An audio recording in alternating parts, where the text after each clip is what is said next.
first off, I want to thank the grace of heaven and the virtues of the masters, the mercy of the grand predecessors, transmitting masters, lecturers, everyone here today for this opportunity to talk about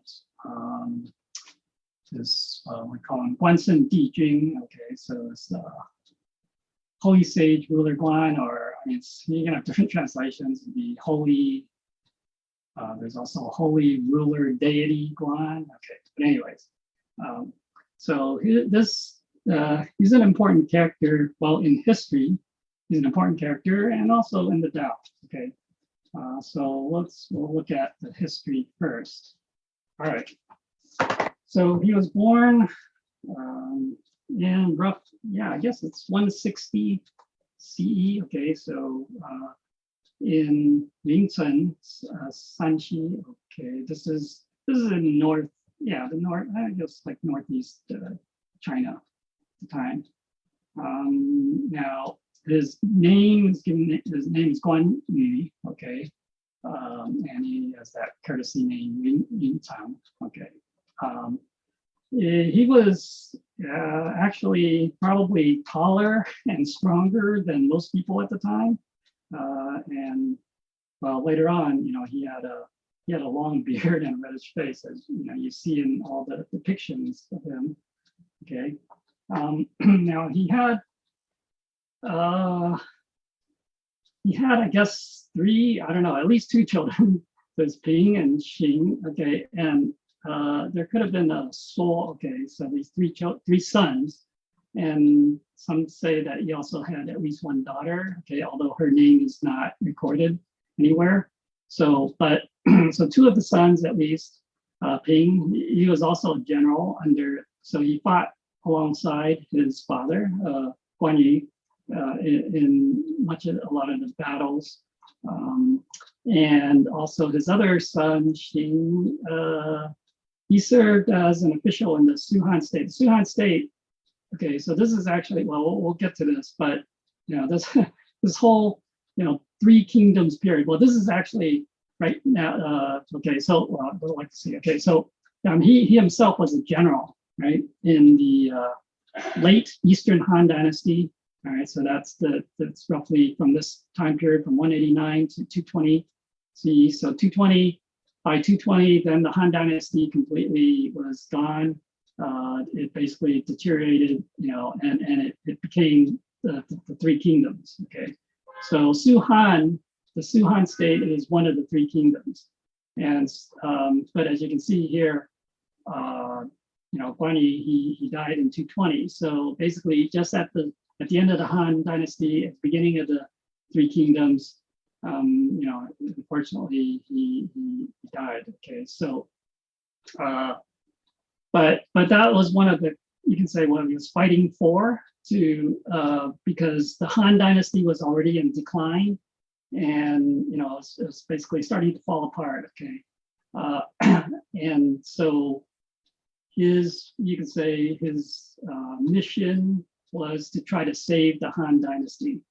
And yeah, although he didn't really save it because it did fall apart, but in the three kingdoms, at least one of the three kingdoms, the Suhan, was ruled by, you can say, a descendant of the Han Dynasty. Okay, so that's Liu Bei. Okay, but anyways, now his virtues, basically what he's known for is his righteousness, his loyalty, and courage. Right. Now, despite being a warrior, right? So he's clearly a warrior, but he was also well read in the classics of the time. So he's very familiar with the spring and autumn period, which was the time right after Confucius, where again things got chaotic in the empire, and so he was determined to help those in distress, and also try to help the nation, the empire, the dynasty. And now he left home when he was about 20 years old, although it's not clear why he left. And when he was about 24 years old, he met with Liu Bei and Zhang Fei. Okay, so these are two other important characters at the time. We'll talk about them. Well, in the context of the whole thing. Okay, so they all shared the same aspiration, right? To trying to restore order to the nation, to the state, and try to help the people, you know, the common people there. So they became sworn brothers to fight for their cause, and well, the rest is history, actually.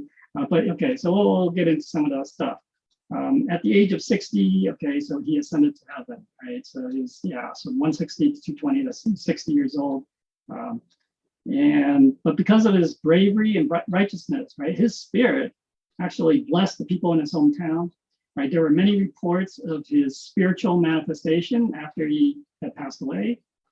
Therefore, he was widely worshipped by the people and conferred titles by, you know, later emperors as well. And we'll talk about some. He has like a lot of titles, okay, but that were given to him. Right. So this is a portrait of him. Now, you know, he's often depicted wearing a green robe over his body armor. Okay, so green robe, and wielding a what we call a guan dao or a yan yue dao, which is known. You know, there's this weapon that he's holding here, which it's known as the Green Dragon Crescent Blade. I guess if you're familiar with these weapons, it's similar to a European glaive or Japanese naginata. Okay, so anyways, but it has a long curved blade, big curved blade on one end, and then the other end has like a point of a spear, right? And this weapon would have weighed about 40 pounds. Okay, so that's very heavy. Imagine like 1 5-gallon jug of water is, I think it's like 30 something pounds, not quite 40 pounds. So you can imagine, you know, it's very difficult lifting one of those, and let alone try to swing one. so he can hold this with his one hand and he can swing it, you know, as a weapon. So he's very strong. And actually he's probably larger. He's, I mean, he's, they say he's also like pretty tall too. So at the time, maybe, I don't know, it could have been 7 feet tall. I mean, that's possible. 7 feet, and he's very, very strong. Okay. Now the steed, the horse that he rides, this I think would be what's called the red hare. Okay, the red hare, because it's a very fast horse. It's faster than most of the other horses. Okay, so that he got this horse later on. But so anyways, as you know, there's this book, right, Romance of the Three Kingdoms, all right, which talks about that time period, and you know, including all these various historical characters. And he's one of the heroes in that book. So he's definitely portrayed as being, you know, larger than life. Now it's hard to say, you know, what's actually true, now being that that's a novel, right? That's a historical novel, but so it's not entirely accurate, you know, what it says in there, all the details, you know, I'm sure were some things were made up, et cetera. But anyways, doesn't matter. It doesn't take away from the fact that he was definitely a hero, and he did a lot of great deeds, and it definitely he manifested those virtues. Okay. Okay, so this is just to give you an idea.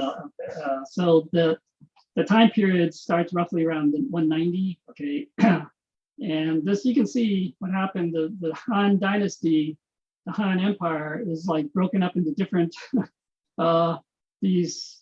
You know, so you have different names here. Yubiao, okay, so what? Oh, Yansu, okay, so all these are like different. You can say they're like either like dukes or whatever of these territories within the empire, and they kind of become like warlords, right? They start fighting each other. They're under the emperor. Okay, there's an emperor Shen, but in name only, right? So they don't really follow the emperor, right? They kind of do their own thing, and then so there's a lot of fighting now. They're starting to separate, right? Into different factions, and then so roughly from the start at like 189 or 190, and then 10 years later, you can see that it's starting to coalesce. There are fewer of these territories, under different control. Cao Cao, he's also one of the other important characters there, although he's kind of like the villain, right? The bad guy. Although he was technically still working for the emperor, but he was trying to usurping the control of the throne, right?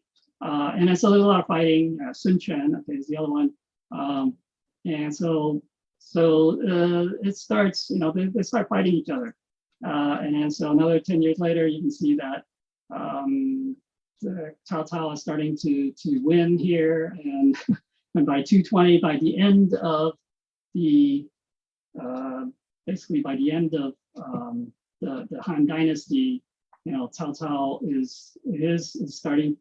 Well, you can see this is basically becomes the three kingdoms, right? These are the three that are left, the three major ones. I mean, there's some minor things here, but and the Liu Bei territory that becomes the Shu Han, okay? Because Liu Bei is you can say he's kind of a remote descendant of the Han royal lineage, okay? All right. Okay, so his life and legacy. Now, so after, he joined up with Liu Bei and Zhang Fei, are also known as Zhang Yide, okay, but Zhang Fei is I guess more commonly known. Basically, all right, so he became a general. Okay, so this is already, see, it says under Cao Cao and Liu Bei, okay, so basically, we'll talk about that. He got, because there was, I don't know, there's a lot of infighting among these various, characters like Cao Cao, Liu Bei, Sun Quan, Yan Su, all these, okay? So, and sometimes these alliances, they would form alliances against the other, and these alliances would constantly change, right? So, one day it would be, two of them would fight the third one, and then maybe the next year it would switch. Those two would switch alliances, and then fight the other third. Okay, so anyways, that's constantly changing. So anyways, but he did get captured. We'll talk about that by Cao Cao, right? And then so he was serving under him for a little short while, but he was actually a general under Liu Bei, right? Now, okay, so and while he was under Cao Cao, he was also given peerage of, he was like a Marquis of Hanzhou village. Because Cao Cao was, we'll talk about that later. And then he was also administrator of Shangyang. Okay, so that's one of the regions. And then also later on, actually at the same time, general who defeats the bandits, right? This is Liu Bei kind of gave him this title. And then later on, towards the end, Liu Bei also gave him the title of General of the Vanguard. So he was kind of basically leading, the armies into battles, right? Okay. All right. Now, so these snippets of his life, basically, these battles, okay, or what happened to him during that time, comes from the Romance of the Three Kingdoms. I said this book, this novel, and so the scholars would say that a lot of these things didn't happen, okay, but that then it's kind of takes the fun out of it. But I actually you should, I would recommend, if you get a chance to read the book. If you can't read the book, there is, I found online on YouTube, there's a very shortened, simplified version. It's animated, and it's only like an hour and 40 minutes or something like that. And you can watch that if you want instead. But all right. So one of the important things is this thing called the Oath of the Peach Garden. Okay, Italian Jade. All right. So this is okay. So this is basically at the time. Okay, at the time during the Han Dynasty. This is like roughly around this would be around 184. Okay, something like that. And there's this thing called the Yellow Turban Rebellion. Okay, so these people, these are actually these eunuchs were rebelling because they're trying to usurp the power of the throne. And so there's now, so this is going on, and while this is going on, then Guan Yu and Liu Bei and also Zhang Fei. Okay, so they felt like they needed to help their country. Okay, and so basically they talked about it. Well, okay, so first actually, okay, so then let me kind of read you what this thing said here. Right, so because they were advancing on the rebellion. Okay, so they kind of advancing on this Yule province, and then the governor posted a conscription notice in Zhuo County. Okay, so basically they need to get people enlisted for the army, right, to fight the rebellion. And so Liu Bei, right, he was a 28-year-old distant descendant of the empire's ruling house. So he saw the notice and he let out alongside. Now. It happened to be, there was Zhang Fei was there because he had a butcher. Well, he was a butcher. Okay, Zhang Fei was a butcher, and then he said he's kind of scolded Liu Bei, saying, "Hey, why aren't you serving your country?" Right. So Liu Bei then shared his aspirations for saving the country and the people, and Zhang Fei suggested they should get together and recruit a voluntary militia to fight the Yellow Turbans. Now, while they were drinking in a tavern, they also met Guan Yu, all right, who was on his way to actually join the army. So Liu Bei told them of their plan, and the three men then went to Zhang Fei's house to discuss it further.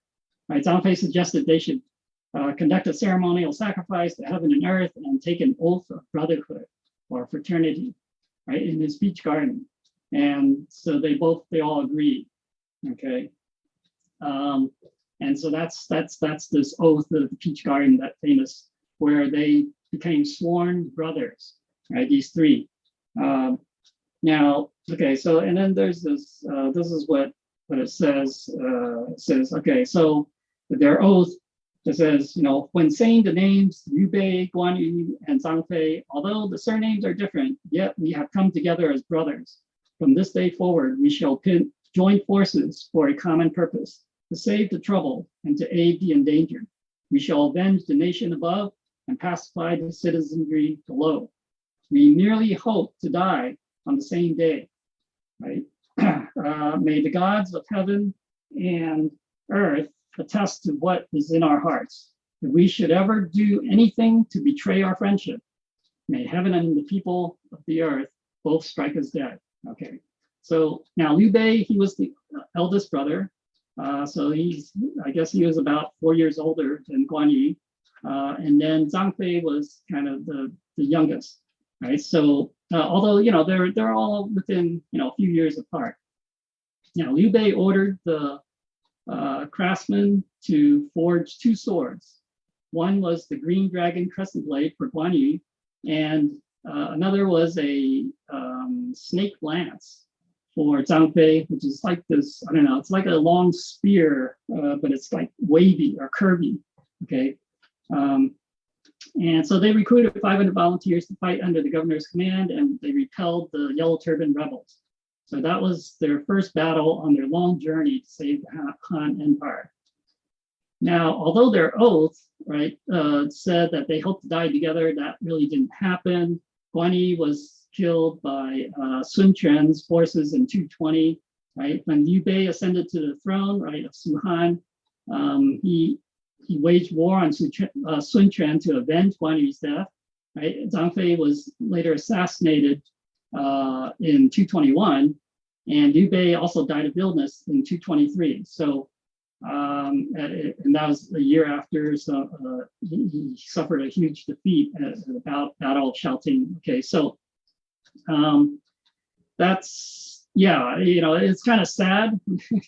When you read about these characters, it's like they're fighting for this great cause, and in the end, they all kind of died around the same time. Just at the beginning, even though, yeah, you can say that they did establish that Suhan state to kind of continue that Han Dynasty, or part of it, there for a little while.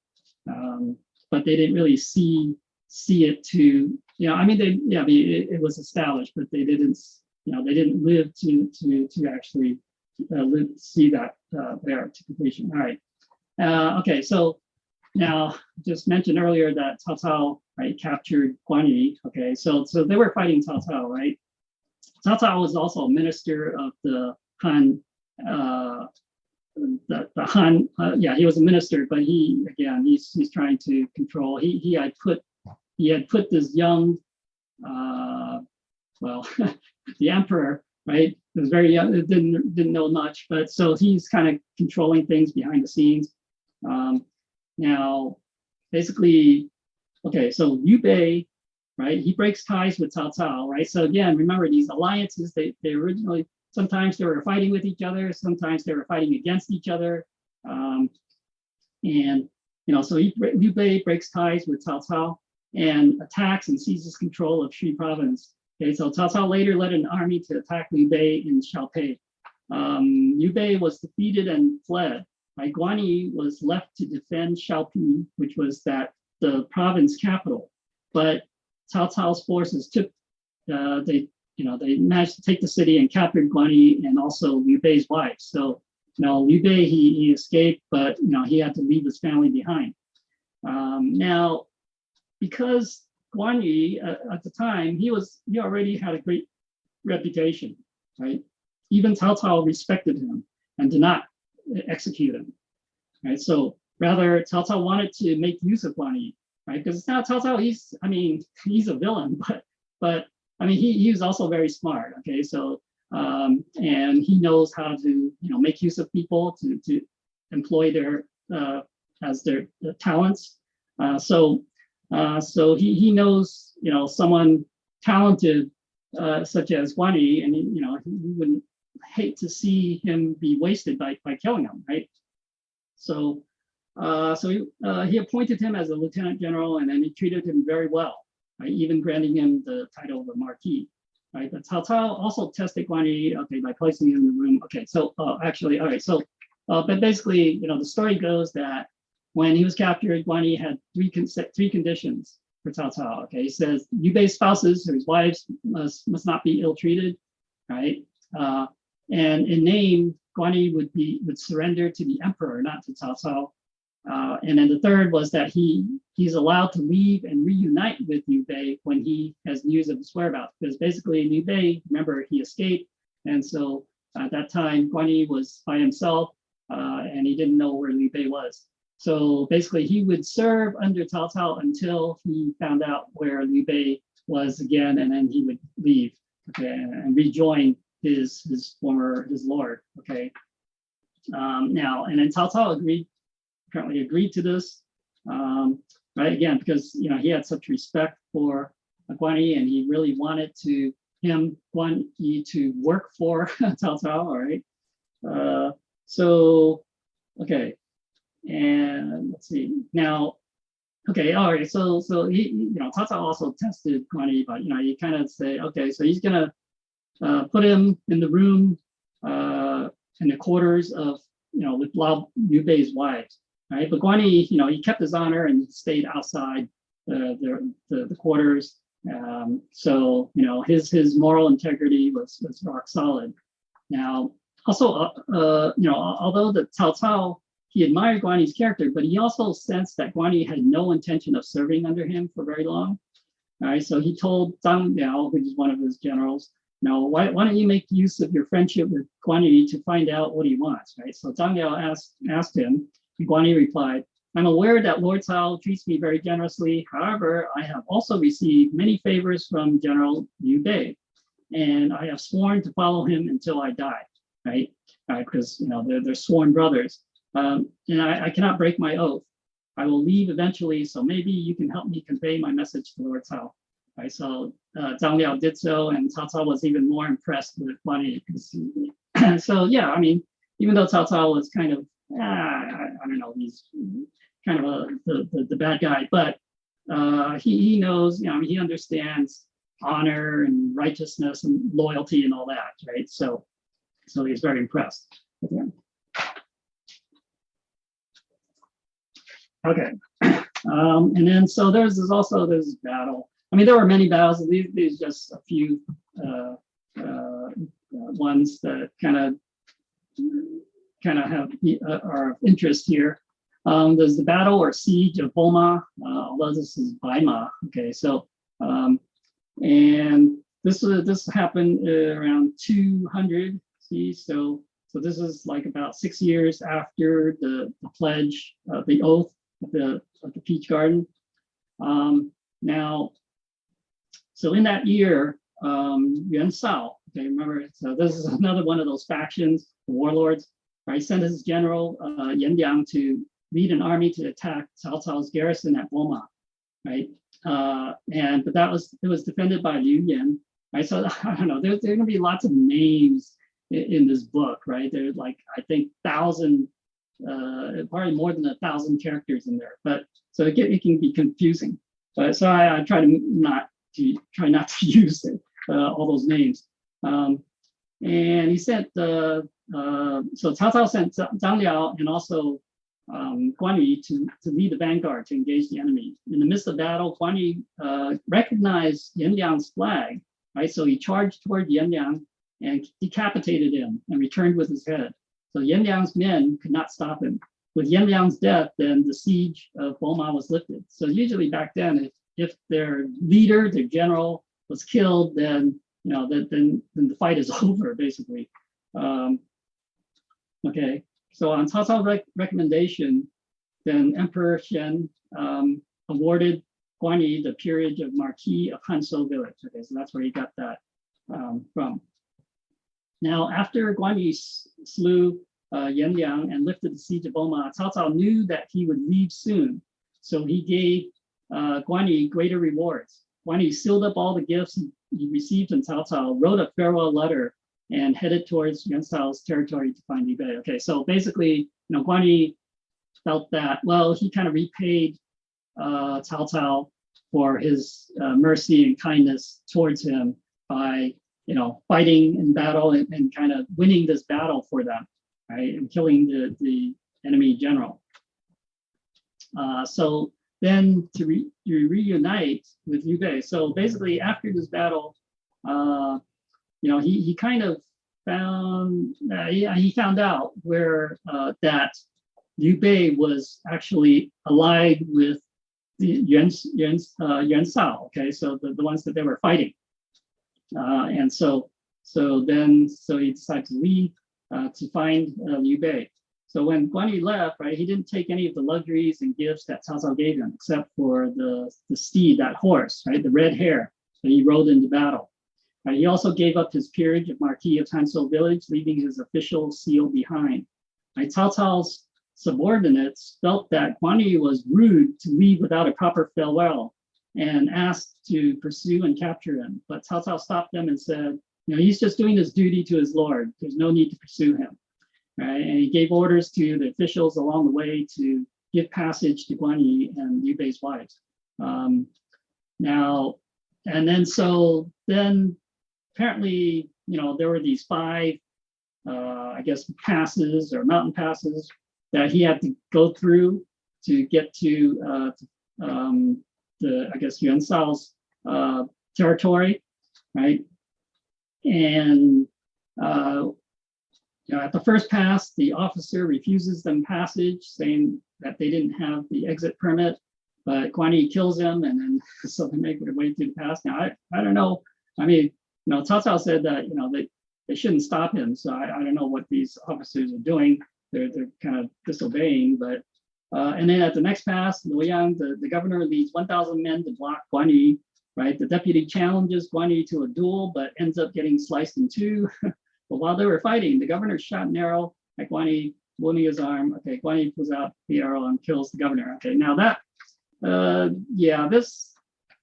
That's there's later on I'll mention another thing. So this is actually in the book it's a little bit different, right?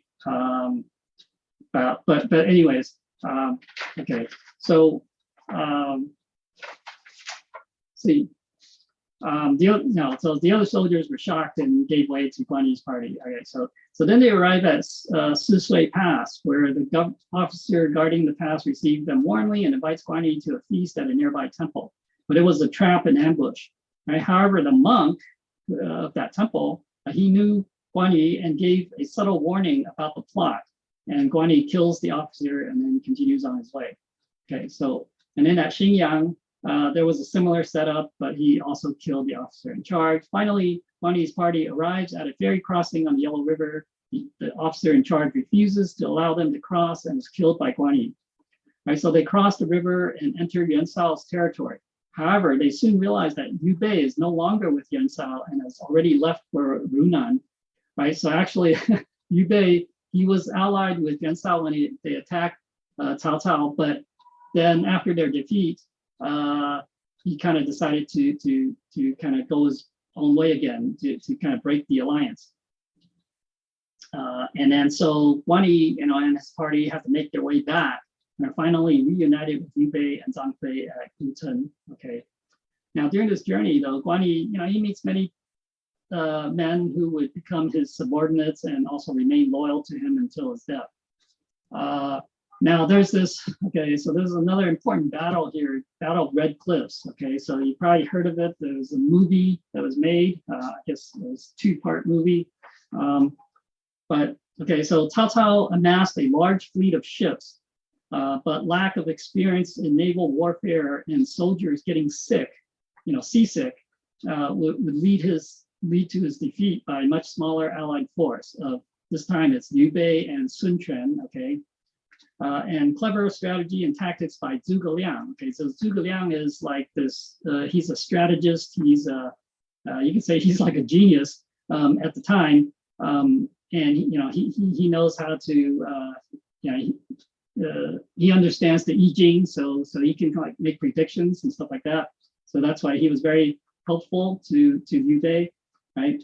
And one such tactic was to produce 100,000 arrows for the Allies by sending ships with thatch coverings towards Cao Cao's forces to collect the arrows, right? So basically, since they were short of arrows, Zhuge Liang came up with this idea of sending the boats, right, with thatch coverings, and it happened to be in a fog, so the enemy couldn't see clearly, and so when they approached the enemy, then the enemy started raining arrows on them. But they were being they didn't kill anyone. It's just but they collected their arrows, right? The arrows got stuck in the thatch covering on the boats, so they came back with over 100,000 arrows. So and then another tactic involved a ruse by the Allies, right? So they sent this general to surrender to Cao Cao again on these boats, but in fact, the boats they sent were filled with like fuel, right? Things that can burn. And basically when they got close to the ships, they set fire to their own boats. They got onto the smaller boats to leave.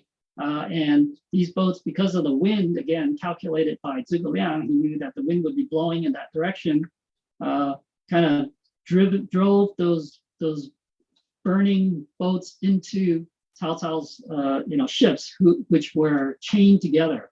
Okay, which again that was a mistake on his part. Although I think partly why they chained their ships together is so that there would be less of a problem of seasickness for soldiers on board. Okay. All right, and then let's see. So basically that kind of destroyed most of their ships, right? Cao Cao's fleet. Okay, now,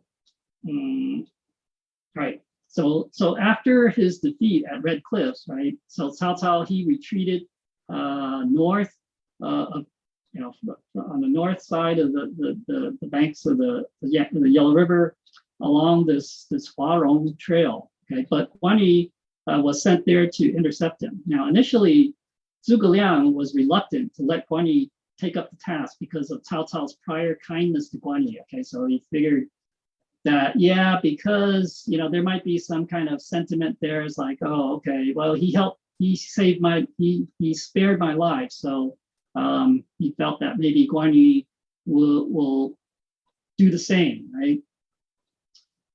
Now, however, Guan Yi said that he already repaid Cao Cao's kindness by killing Yan Liang and lifting the siege on Bulma, and he pledges not to let Cao Cao pass. So Zhuge Liang also pledges that he will give his head to Guan Yi if Cao Cao does not show up on Huarong Trail. Okay, so again, Zhuge Liang predicts that Cao Cao would be retreating along that trail, and if he didn't, then he's willing to give up his own head.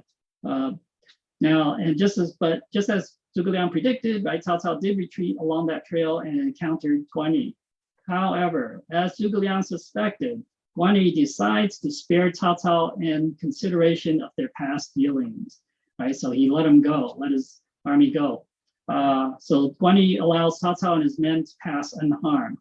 When he returned to the camp, Guan Yi confesses the truth to Liu Bei and Zhuge Liang.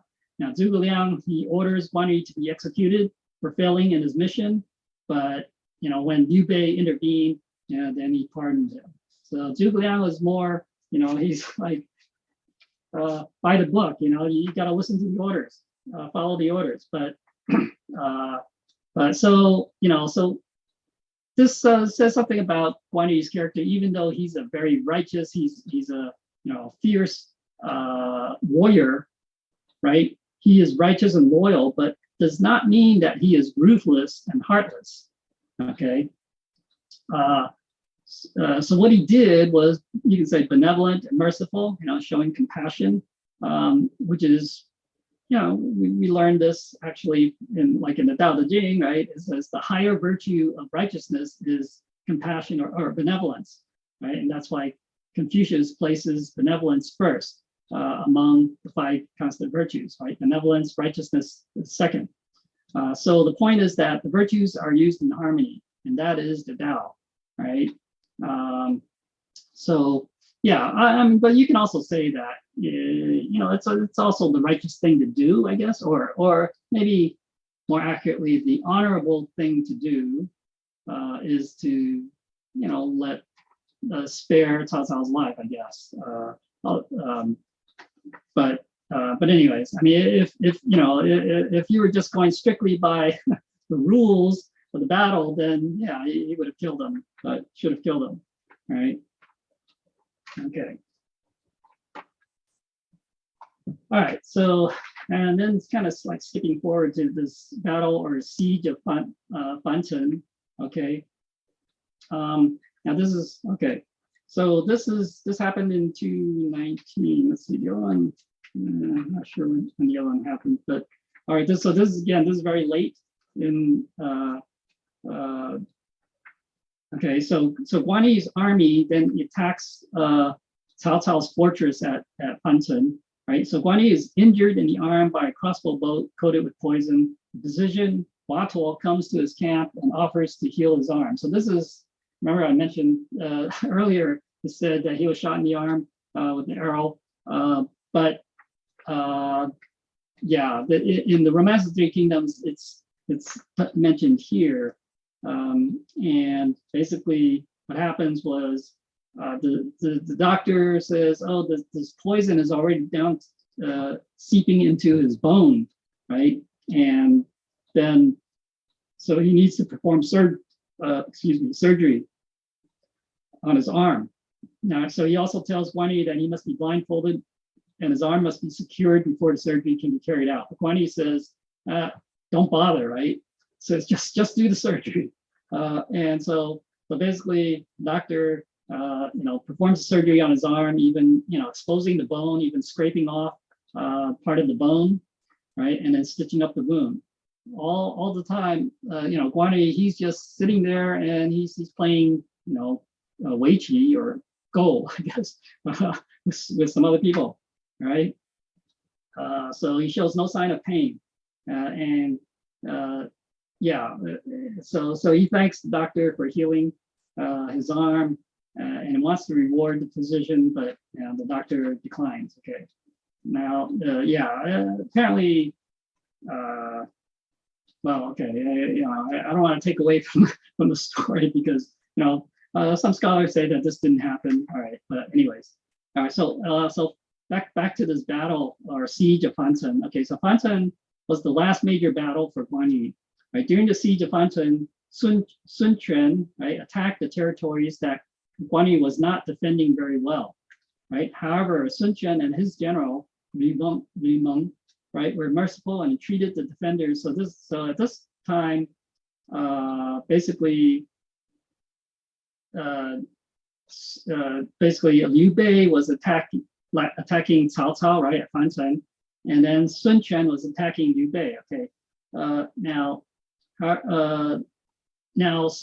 when Sun Quan, they kind of took over these territories that Guan Yi was no longer defending because he was over there at fighting at Fancheng, right? But they treated the defenders and the civilians very well, right? So by the time that Guan Yi came back, right, they found out that the people and families of the soldiers were treated well, even better than Guan Yi had treated them before. Okay, so basically the troops, they lost their spirit to fight, right? It's like, wow, why should we fight them? They were treating our families well. And so Guan Yi realized that he lost and was isolated. So he withdrew, some of his, still he had some troops with him. When they reached Maiteng, Guan Yi's troops the rest of his troops deserted him. And then the Sun Quan's forces surrounded him and basically he surrendered. All right, so Guan Yi and his son, Guan Ping, okay, so his son was with him. They were captured in an ambush. They were captured and then they were later executed at Lingji, okay, Lingji, yeah. So, so then unfortunately, that was the end. Now, but we see how benevolence, right, and mercy, it can be more effective than military force by winning over the hearts and minds of the people, just like they did there. Now, after Guan Yi's death, now his, according to the romance book, says his spirit roamed the land and cried out, return my head, right? His spirit comes to Yuquan Hill outside Dangyang and encounters Pu Jing. Okay, the Pu Jing is that monk who saved his life, right, at one of the passes many years ago.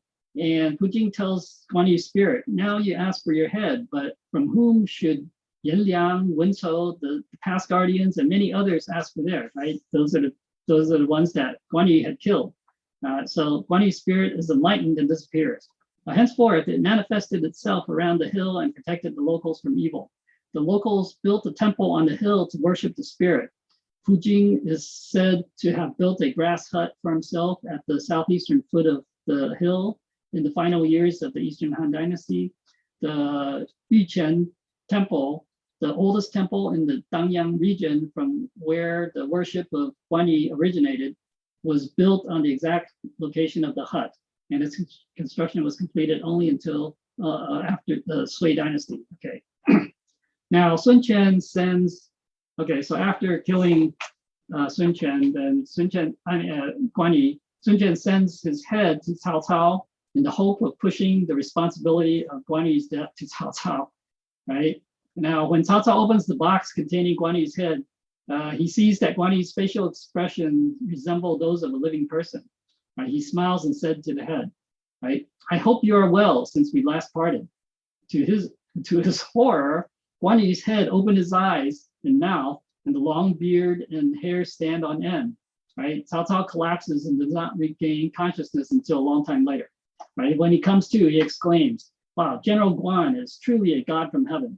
Then he orders the head to be buried with honors, befitting a noble. Right? So yeah. So Cao Cao, even though Guan Yu had fought him many times, he still had great respect for him. Okay.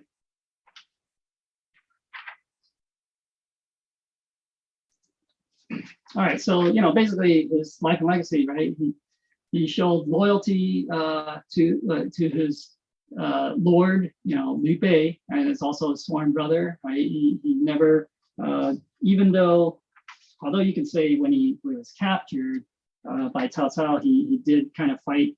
I mean, he didn't fight directly with Liu Bei, but anyways, but he always wanted to return to rejoin his lord and sworn brother. Okay.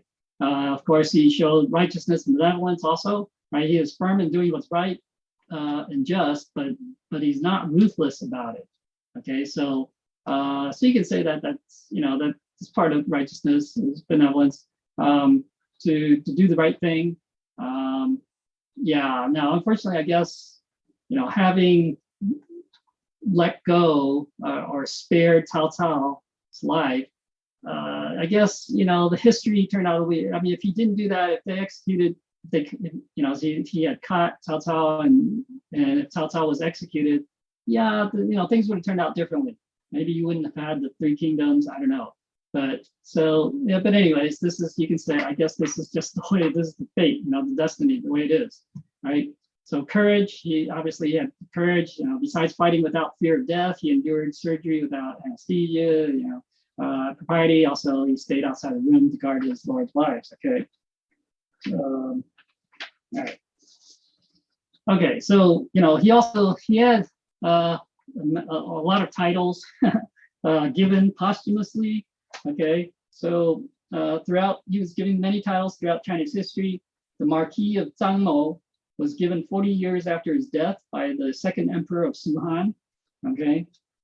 And then Guan Yu was deified as early as the Sui dynasty, which is it's over 300 years later, and is still worshipped today as a bodhisattva in Buddhist tradition. Okay, so and a guardian deity in Chinese folk religion and Taoism. Okay, in the Chinese folk religion, right, Guan Yu is widely referred to as the emperor, or Divus Guan, this Guan Di. Okay, or you can say Divus means like divine or deity, and also Guan Gong or Lord Guan. Okay, so this is referred to commonly as this, but his Taoist title, right, is this Quan帝君. Okay, Holy Ruler Deity Guan.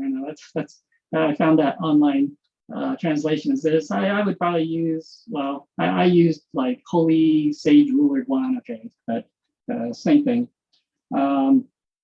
Now, so they're actually, okay, so, and then in 1614, right, the Wanli Emperor bestowed on Guan Yu the title Holy Emperor Guan, the great god who subdues demons in the three worlds and whose all spreads far and moves heaven. Okay, it's a very long title. Okay, and then in the Qing dynasty, Sun Tzu Emperor gave the title Guan, the loyal and righteous god of war, the holy great deity, in 1644. And then this title was expanded to Guan, the holy great deity, god of war, manifesting benevolence, bravery, and prestige, protector of the country and defender of the people, proud and honest supporter of peace and reconciliation, promoter of morality, loyalty, and righteousness. Yeah, that's like a 24-character Chinese title. By that I guess it's like over the years that his title would get longer and longer, right, and bigger, more grandiose.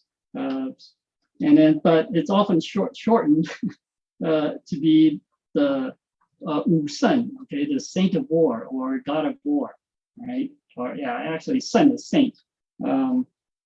So that's basically, you know, he was given the same rank as Confucius, who was basically the Wen Sen, okay, the literary the literary saint, okay. So that's very high. He's held in high regard, right? And then he is also this Mei Ran Gong, okay, the Lord of the Magnificent Beard, because he had this huge, this big beard, this long, supposedly it's like 2 foot long beard, okay. And in Buddhist, at least in the Chinese Buddhism, I don't know about the other Buddhism, but he's also known as the Sangharama Buddha Bodhisattva. Okay, the Sangharama Bodhisattva is the heavenly protector of the Buddhist Dharma. So that's similar. That sounds like a similar to the guardian of the law title that he has in the Tao. Okay, so you know, which is Guan Fa Yu Zhu. Okay, so or you could say, you know, it could be a Hufa, Da Xian, whatever. So it's similar to that. That's kind of interesting. So I guess, yeah, he does have that position. Okay, now he's one of the in the Tao, the guardian law. We have four of them. He's one of them. The other one is Ri Zusi. Okay, so that's he's not a warrior. He is a Taoist. He's one of the. See, well, he's not one of the 7 Taoist masters, but he's one of the teachers. Okay, of them. And then there's also Zhang Fei. Okay, was the other guardian law, and then there's also Ye Fei. Okay. Which he was in a later time. Okay, he's also a general. So those 4 are the guardians of the law in the Tao, right? Okay. Oh, we also know him. You know, you probably heard of something called the Jade Emperor, right? So apparently, you know, the founders of the 5 religions, they selected him to hold the post of the Yuhuang Dadi, right? The Jade Emperor, actually the 18th Jade Emperor. Okay, so again, you know, each of these, it's a position, title and position. So and it has a certain period of time, and so he's the ruler. The Jade Emperor is the ruler of the celestial heavens and the spirit realms, and that started, I guess, in 1863.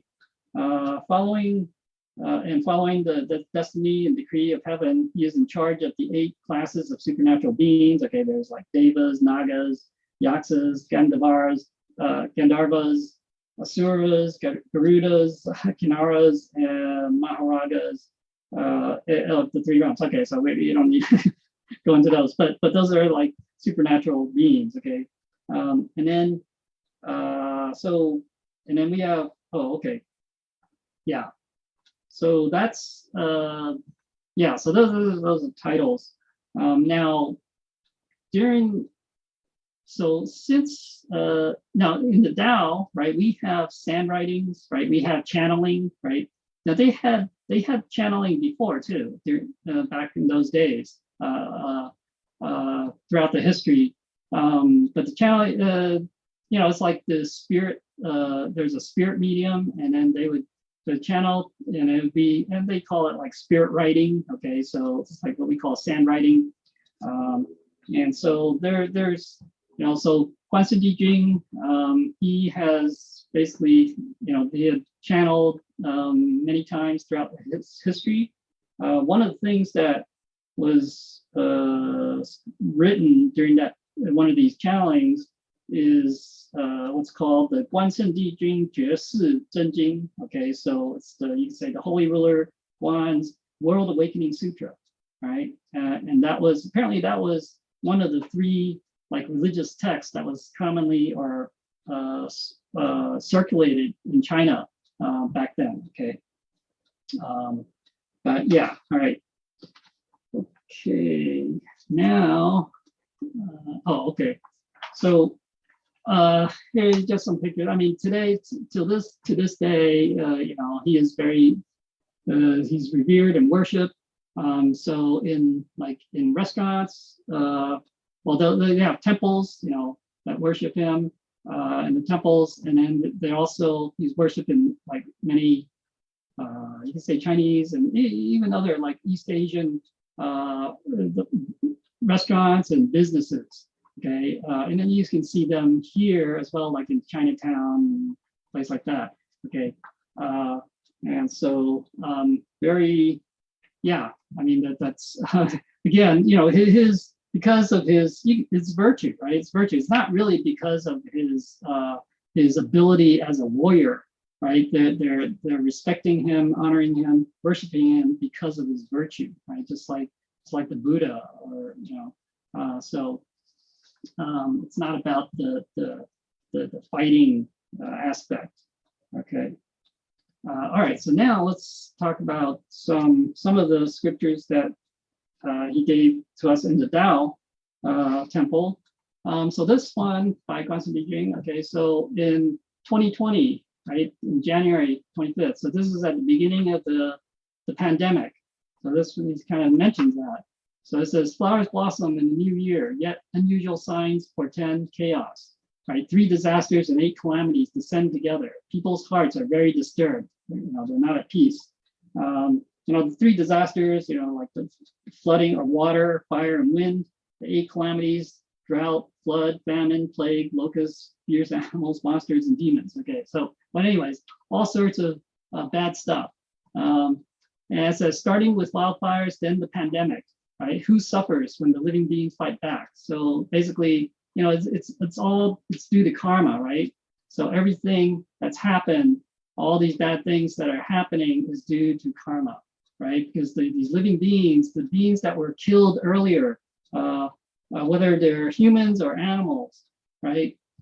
They want payback. Right? It's collective karma caused by humanity. Why not listen to the divinities and Buddha, right? Or saints and Buddhas. The persons doing evil become the victims. The good ones are also affected, right? So like we've seen in this past couple of years, there are a lot of people died, and also a lot of, you can say, good people, the innocent, they're also deeply affected by this whole situation. Okay. Divinities in heaven are weeping over the suffering of all people, earnestly repent and recite sutras, dedicate and transfer the merits to end the pandemic soon. Okay, so we need to repent, even though we don't know, what we did, but I'm sure that we did do things that we have karmic debts that we need to repay. So we definitely need to repent. We can recite the sutras, and then dedicate any merits that we have to try to end this pandemic. Right? Without harming the living beings and creating karma, they will not fight back. Right? There's no need for them to, for all this bad things to happen if we didn't kill them or harm them before. Okay, so be compassionate to the living beings. Hurry to repent and nurture our virtues. Right? Dedicate and transfer merits to the grieved beings. Right? Then the world can see good days again. Right? So again, we have to, don't think that, oh, this is not my problem. We can do something about it, right? Maybe not in a material way, but actually in an invisible way, right? By dedicating our merits to all the sentient beings, to all these aggrieved, these karmic creditors, okay? All right, so here's another scripture. This is, okay, so sometimes when they channel, they use their different titles, right? So Quan聖帝君, and then here it's Guan Fa Li Zhi, okay? So it says, care for and guard the gate to wisdom, care about and enthusiastically advance, right? Recognize the direction to sail the Dharma boat in the wind and guide it through the fog. Discipline the self and forgive to touch others with virtue, awaken oneself and others to pass the torch of Tao. Uphold righteousness and bravely undertake the duty, right? Successfully fulfill one's mission to repay heaven's grace. Okay, so yeah, we've received the Tao. We know the right way. We know the way of the Tao, the middle way, and this way of wisdom, right? So we have to we have to move forward, right? We have to advance, and we, knowing and having like the knowing the principles, right? So that guide us in the proper direction. Also following our conscience, our Buddha nature, and we have to, maintain a self-discipline and try to be forgiving of others, right? We can touch others, move others with our virtue, right? Just like Guan Yu did, okay? And when we can awaken ourselves, we can also awaken others, right? We ferry others. That's how we pass on the torch of the Tao, right? Again, righteousness is very important. Of course, passion. These virtues are very important. We should uphold them, practice them, right? And we have to undertake this duty that we have, though, as a Tao cultivator, right? We have this mission to basically to spread the Tao. And that's the way that we can repay heaven's grace. Right? Okay, another one. All right, so it says, the white era fulfills the destiny of the final stage. The teacher with heaven's mandate descends to the world, ride the Dharma boat across the seas on a rescue mission, look everywhere for people of affinity and pull them from the abyss of suffering. If not for the preciousness of heaven's mandate, the boat would already have been capsized by the wind and waves. So the spreading this Tao, it's not like religion, right? It's the Tao, it's the heavenly Tao, because it has this mandate, heaven's mandate. And it is only because of that heaven's mandate, you can say that that's heaven's will, okay? Heaven's will, heaven's mandate is heaven's will. And so nothing can stop heaven's will, and it will happen. So if it didn't have heaven's will, heaven's mandate, then it's just something that humans are trying to push, but it's not. If that was the case, then it would probably have we would not have been so successful in spreading the Tao all throughout the world. Okay, and so if not for heaven's grace and the teacher's virtues, how can there be peace during the final catastrophe? So we are in the white era. The final catastrophe is coming upon us. We cannot, we really do depend on heaven's grace and the holy teacher's virtues, okay? Those who propagate Tao should be grateful, understand the mission, and do not take it lightly. It's definitely it's take it kind of seriously, okay? It's very important. Each one shoulders the power of the vows, right? Rush forward with self-respect and self-love, right? Right? People can, okay, so this is, let's see, I think this is a different, this is kind of like the, I use merciful guidance here as opposed to scripture, meaning kind of the more formal type of writing, and this is kind of more, kind of colloquial language, okay? So people can promote the Tao, not the other way around, right? Heaven relies on people to spread the Tao. People rely on heaven to succeed. Okay, so yeah, heaven and earth do not speak for themselves, right? It depends on people, us, to speak for heaven, to spread the Tao. But at the same time, we depend on heaven to be successful. It's not like we can do things on our own and succeed. Heaven is behind us. The Buddhas, saints, they are behind us, helping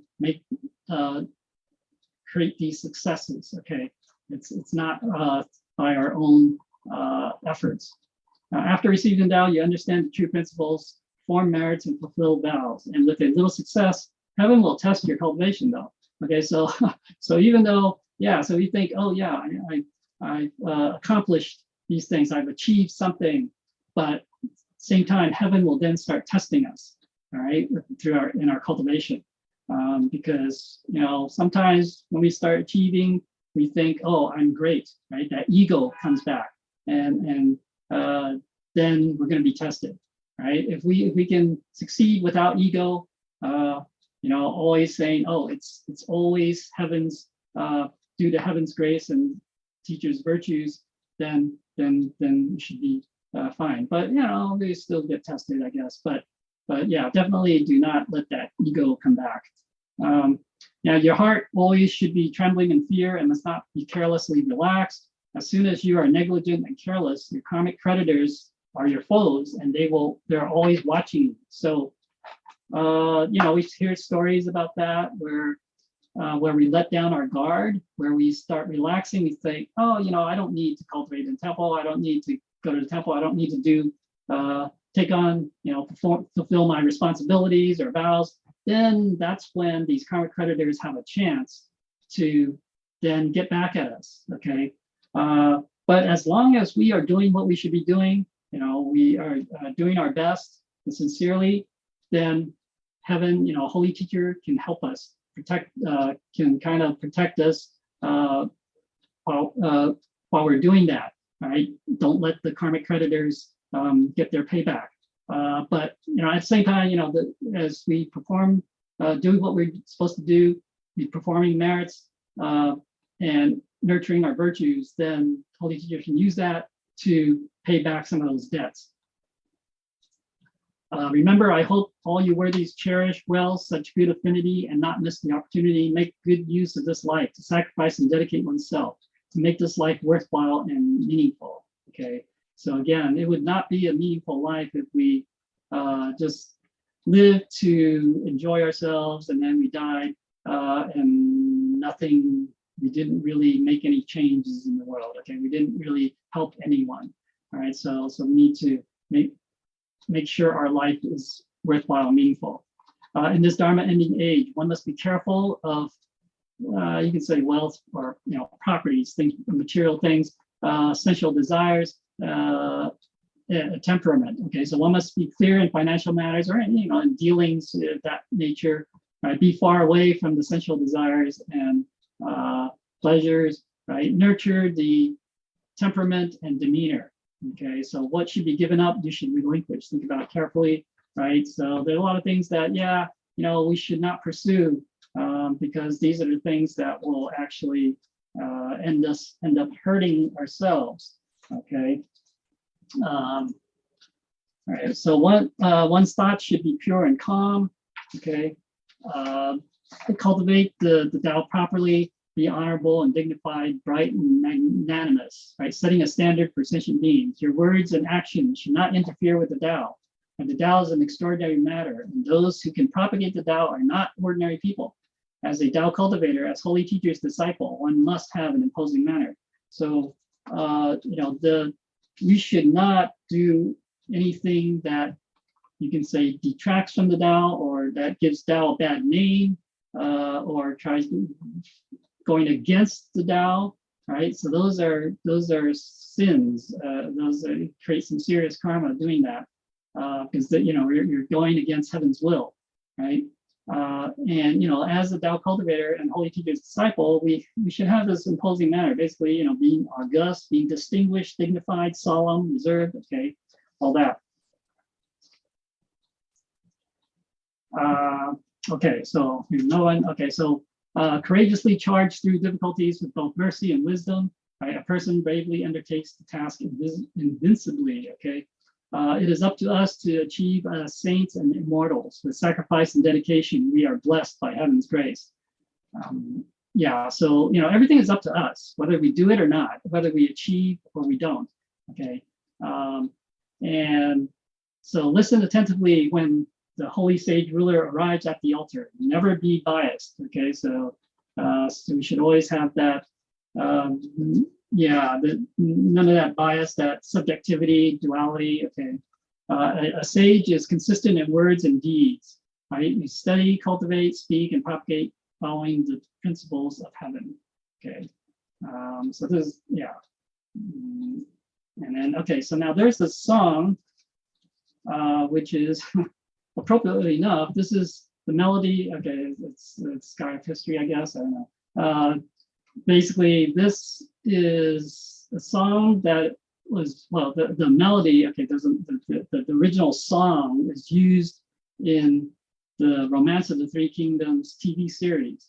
Okay, it was, I think, the end theme, closing theme song. And so Guan Faliju, the guardian of the law of Guan, he actually wrote this song using different words but same melody. So he says, guard the original intention, having a heart full of loyalty and righteousness, magnificent as a rainbow. Right? Stand up tall with righteous energy, shaking the evil wind. Navigate, defend, and pledge to my holy cause. Right? White Euro cultivators rise up with spirit to turn around the world's sorrow. Startling the heavens and moving the earth. Universal salvation's lament for the weeping spirits of the three realms. Such a rare affinity to carry out this great mission. Consider to advance or retreat. It is one's responsibility for rising and falling. Right? One can definitely work hard. Right? Do one's utmost to work hard with sincerity. The body will perish, but the great aspiration will join with others. Selfless for the public, one's integrity will be sung. Right? Or I can say praises will be praised. Live up to God's grace with great achievements. Grateful and fearless with eternal vows. Okay, so yeah, this I guess maybe after the class I can play the song. All those it's in Chinese, but anyways, let's see. I think that's okay. Sorry, there's one more thing here. Everyone's essence is the same, coming from heaven. Okay, so we are all together like brothers and sisters. Always look after and support each other. Never play tricks or try to scheme, right? Others do not know our thoughts, but we are very clear about them, right? So seeing that others are well off, do not be jealous. Right? What they have is their good fortune. Never think of trying to steal anything from them. Right? As long as we do our duties well, our destiny will naturally change. Okay, so I think that's it, right? So I guess that concludes this. If I had said anything wrong or not satisfactory, I asked the Buddhas and also Quan聖帝君for forgiveness, and also asked the transmitting masters and lecturers for their corrections. And finally, I dedicate, transfer the merits from this class to all sentient beings in the world that are suffering, and also the karmic creditors who have been aggrieved in the past. Thank you.